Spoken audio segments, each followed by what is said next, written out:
Halo semua, kembali lagi nih bersama kami, kelompok 3 dari kelas Perilaku Individu dan Proses Mental. Di video kali ini kita akan membahas materi yang berbeda, yaitu past teori. Apa itu past teori? Kita akan jelaskan di video ini. Sebelum kita masuk ke materi, alangkah baiknya kita berkenalan terlebih dahulu ya. Anggota dari kelompok ini yang pertama Abian Aldedharma, Doveno Virgianza, Fahri Muhasul Amal, Irgi Satrio Fahrezi, dan Michael Stallion Pamungkas. Teori PES berakar pada karya A.R. Luria pada aspek fungsional struktur otak. Teori neuropsikologis khusus diteliti digunakan untuk mengkonseptualisasikan kembali ke konsep kecerdasan manusia. Luria berteori bahwa fungsi kognitif manusia dapat dikonseptualisasikan dalam kerangka 3 unit fungsional, terpisah tetapi menyediakan 4 proses psikologis dasar. Ketiga sistem otak disebut sebagai unit fungsional karena mekanisme neuropsikologis bekerja dalam sistem yang terpisah tetapi saling terkait.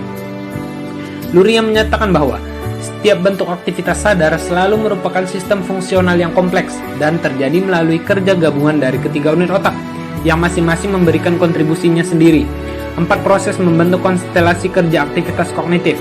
Oleh karena itu, seorang anak dapat melakukan tugas yang sama dengan kontribusi yang berbeda dari proses PES, bersama dengan penerapan pengetahuan dan keterampilan anak. Meskipun fungsi yang efektif dicapai melalui integrasi, semua proses seperti yang dituntut oleh tugas tertentu, tidak setiap proses sama-sama terlibat dalam setiap tugas. Fungsi yang efektif misalnya, pemrosesan informasi visual juga melibatkan 3 tingkat hierarki otak.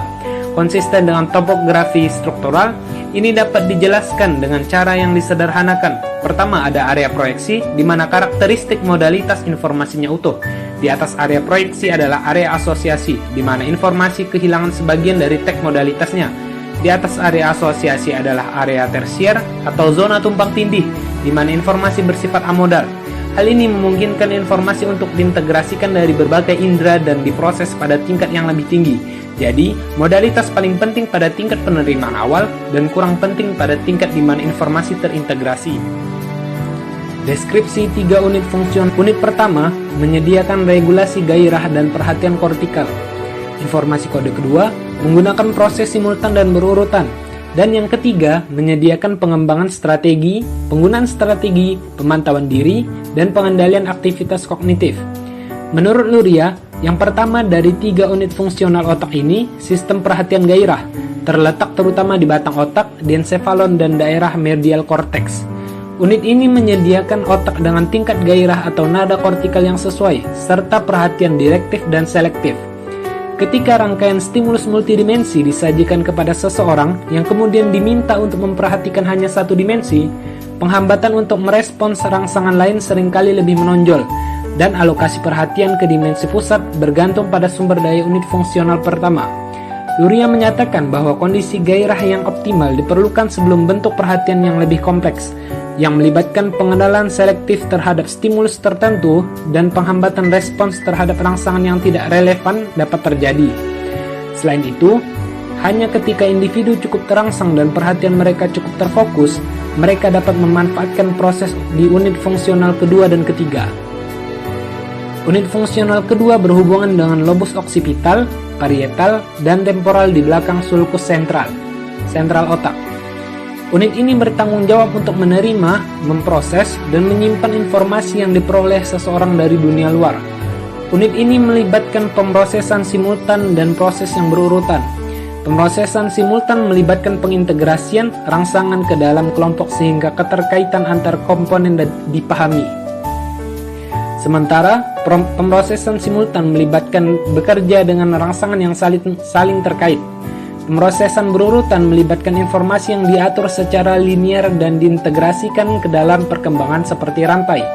Mengikuti urutan seperti urutan operasi dalam masalah matematika adalah contoh dari pemrosesan yang berurutan. Sebaliknya, pemrosesan simultan melibatkan integrasi elemen yang terpisah ke dalam kelompok. Unit fungsional ketiga dikaitkan dengan area prefrontal lobus frontal otak. Luria menyatakan bahwa lobus frontal mensintesis informasi tentang dunia luar dan merupakan sarana di mana perilaku organisme diatur sesuai dengan efek yang dihasilkan oleh tindakannya. Unit ini menyediakan pemrograman, regulasi, dan verifikasi perilaku, dan bertanggung jawab atas perilaku seperti mengajukan pertanyaan, memecahkan masalah, dan pemantauan diri. Tanggung jawab lain dari unit fungsional ketiga termasuk pengaturan aktivitas sukarela, kontrol impuls sadar, dan berbagai keterampilan linguistik seperti percakapan spontan. Unit fungsional ketiga menyediakan aspek paling kompleks dari perilaku manusia, termasuk kepribadian dan kesadaran.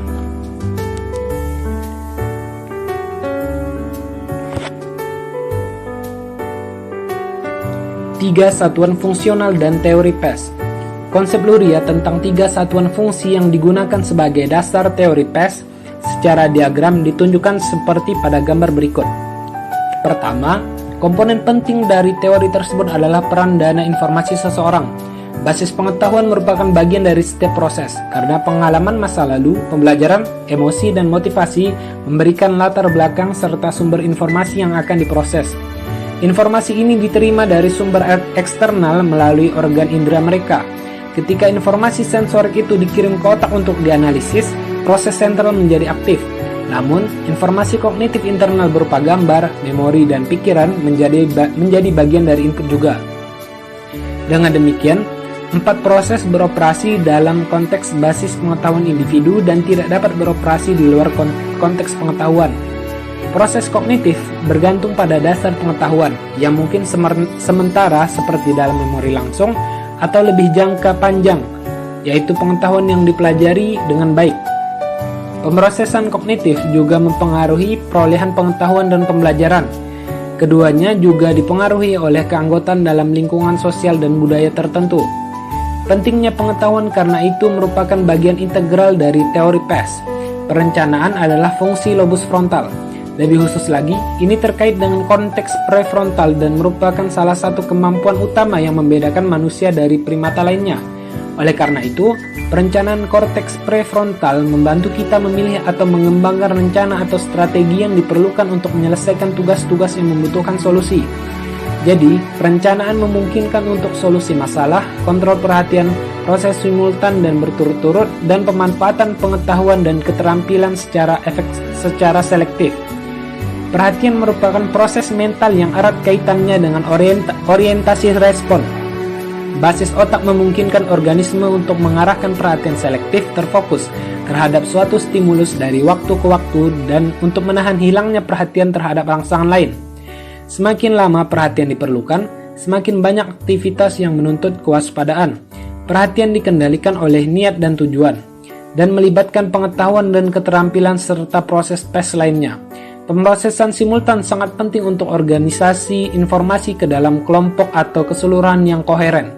Daerah otak parietal, oksipital, dan temporal memberikan kemampuan kritis untuk melihat pola sebagai elemen yang saling terkait. Karena karakteristik spasial yang kuat dari sebagian besar tugas simultan, ada dimensi visual spasial yang kuat untuk aktivitas yang menuntut jenis pemrosesan ini. Pemrosesan simultan bagaimanapun tidak terbatas pada konten nonverbal, seperti yang diilustrasikan oleh peran penting yang dimainkannya dalam komponen tata bahasa dan pemahaman hubungan kata, preposisi, dan infleksi. Pemrosesan berturut-turut terlibat dalam penggunaan rangsangan yang diatur dalam urutan serial tertentu. Setiap kali informasi harus diingat atau diselesaikan dalam urutan tertentu, pemrosesan yang berurutan akan terlibat. Namun, yang penting, informasi tersebut tidak boleh dapat diatur menjadi suatu pola. Sebaliknya, setiap elemen hanya dapat dikaitkan dengan elemen yang mendahulunya. Pemrosesan berturut-turut biasanya terlibat dengan organisasi, serial suara, dan gerakan secara berurutan.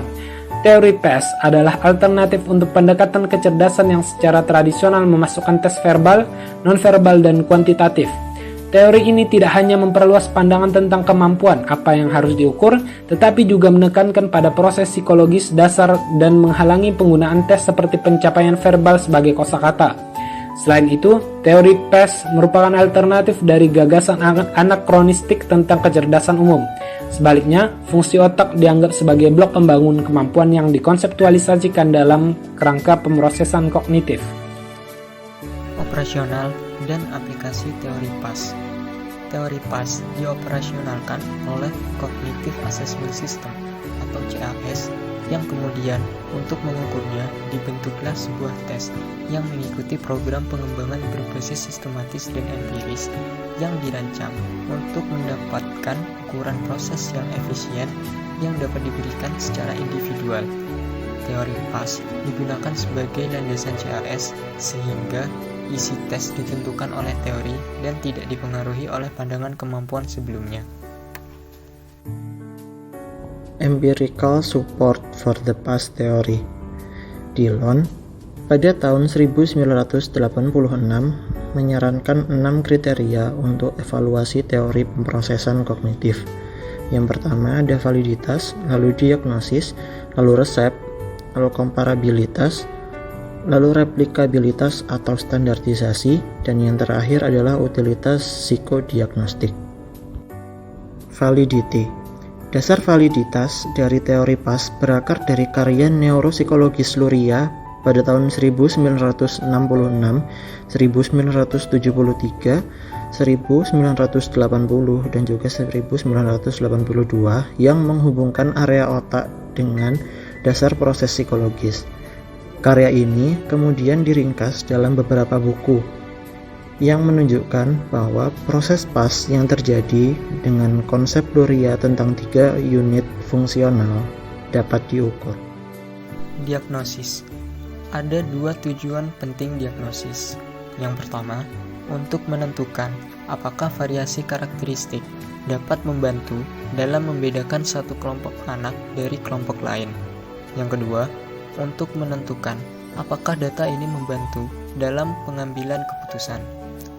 Salah satu cara untuk memeriksa kegunaan profil kognitif PAS adalah dengan menganalisis frekuensi kelemahan kognitif PAS untuk anak-anak dalam pengaturan pendidikan reguler dan khusus, yang sebelumnya telah diadakan penelitian semacam itu oleh Naglieri. Cara kedua untuk memeriksa utilitas diagnostik adalah dengan melakukan pemeriksaan pada populasi tertentu, misalnya anak-anak dengan gangguan attention deficit hyperactivity atau yang disebut juga dengan ADHD atau ketidakmampuan belajar. Kelemahan kognitif dapat ditemukan ketika seorang anak memiliki perbedaan intra-individual yang signifikan pada skor skala nilai PAS dari CAS, dan skor terendah juga berada di bawah beberapa batas yang dirancang untuk menunjukkan apa yang tipikal khas atau rata-rata. Anak-anak dengan ADHD. ADHD atau Attention Deficit Hyperactivity Disorder merupakan gangguan mental anak yang memiliki gejala seperti sulitnya anak memusatkan perhatian dan memiliki perilaku impulsif serta hiperaktif. Dampak yang dihasilkan dari gejala-gejala tersebut biasanya terjadi sampai ke ranah prestasi anak di sekolah. Penyebab dari ADHD ini sampai saat ini belum diketahui pastinya. Faktor pengaruh yang ditemukan hanya berupa spekulasi seperti faktor genetik dan faktor lingkungan.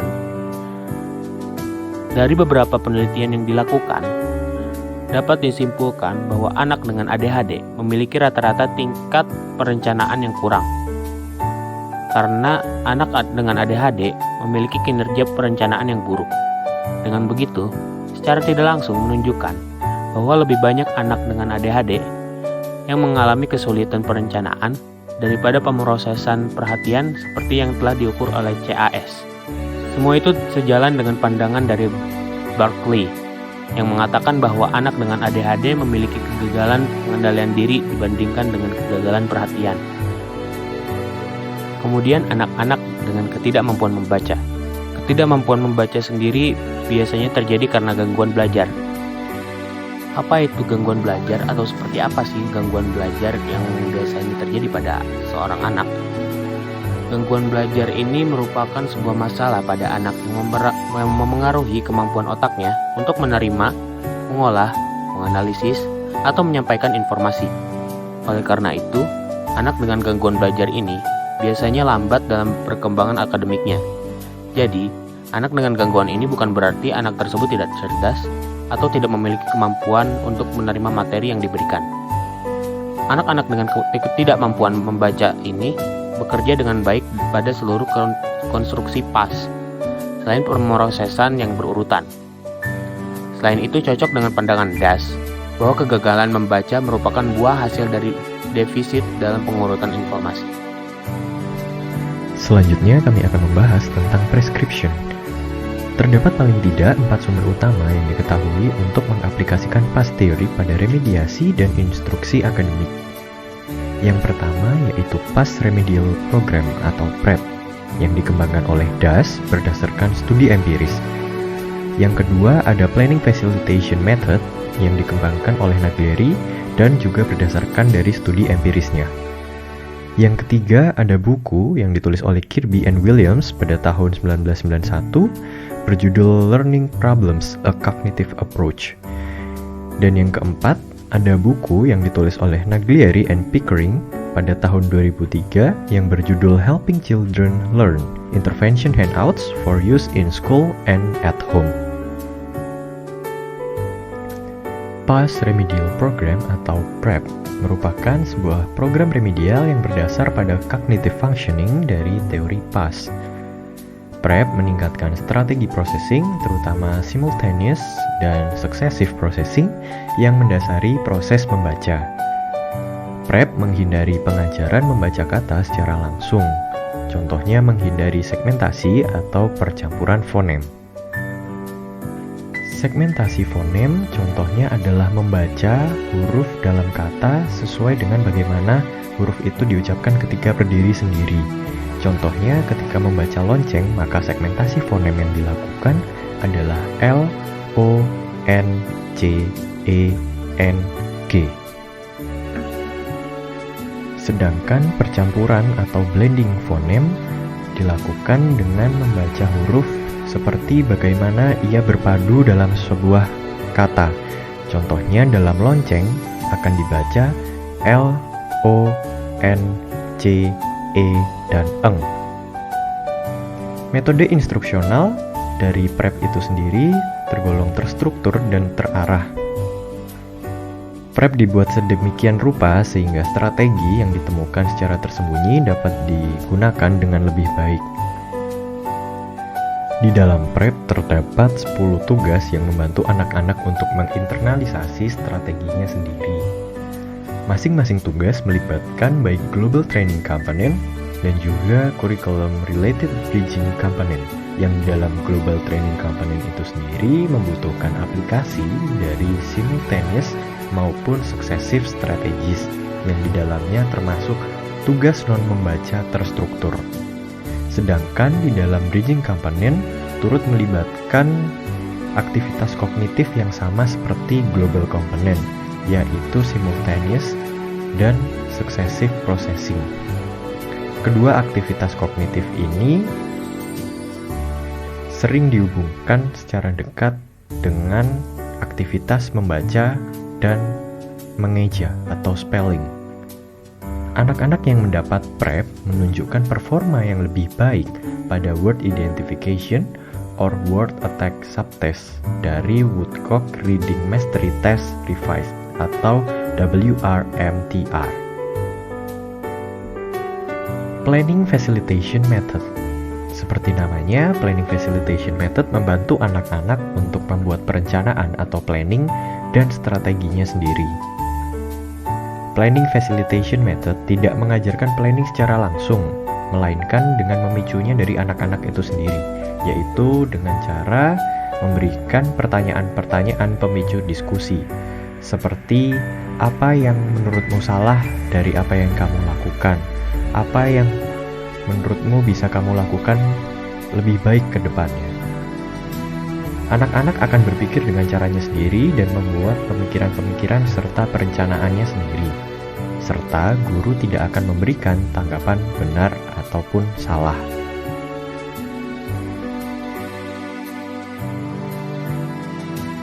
Yang terakhir ada buku yang ditulis oleh Kirby and Williams tahun 1991 berjudul Learning Problems: A Cognitive Approach, dan buku yang ditulis oleh Naglieri and Pickering tahun 2003 yang berjudul Helping Children Learn: Intervention Handouts for Use in School and at Home. Kedua buku ini berisi beberapa pendekatan logis terhadap intervensi akademik. Buku yang ditulis oleh Naglieri and Pickering sangat aplikatif, sedangkan buku yang ditulis oleh Kirby and Williams bersifat lebih umum. Selanjutnya, kami akan membahas tentang comparability.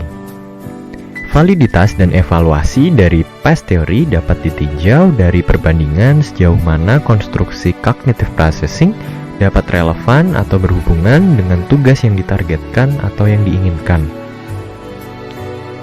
Perbandingan past terhadap performa kelas, anggota kelas dapat diketahui dengan menguji hubungan antara porsi atensi yang dibahas di dalam past dengan perilaku anak-anak di dalam kelas.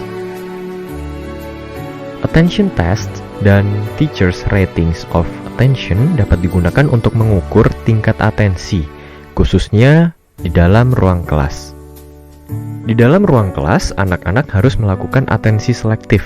Contoh yang paling nyata adalah memperhatikan satu stimulasi, yaitu yang berasal dari guru ketika guru menjelaskan, dan mengabaikan stimulasi-stimulasi yang lain, baik yang berasal dari dalam kelas maupun dari luar kelas, seperti suara-suara maupun benda-benda.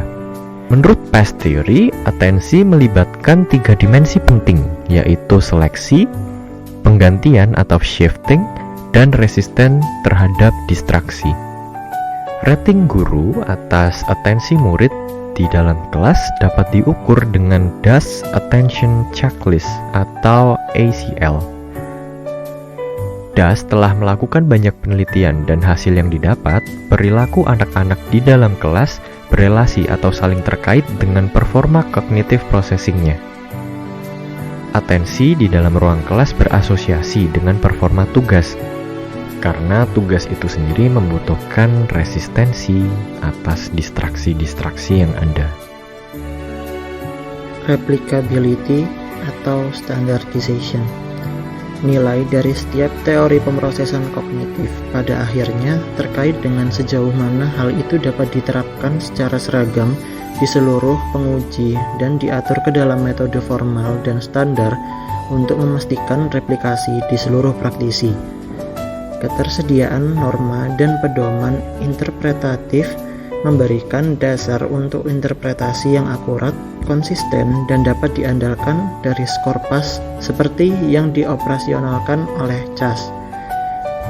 Instrumen CAS adalah ukuran yang dapat diandalkan dari konstruksi PAS yang norma pada sampel perwakilan besarnya ialah anak-anak berusia 5 hingga 17 tahun. Psychodiagnostic Utility.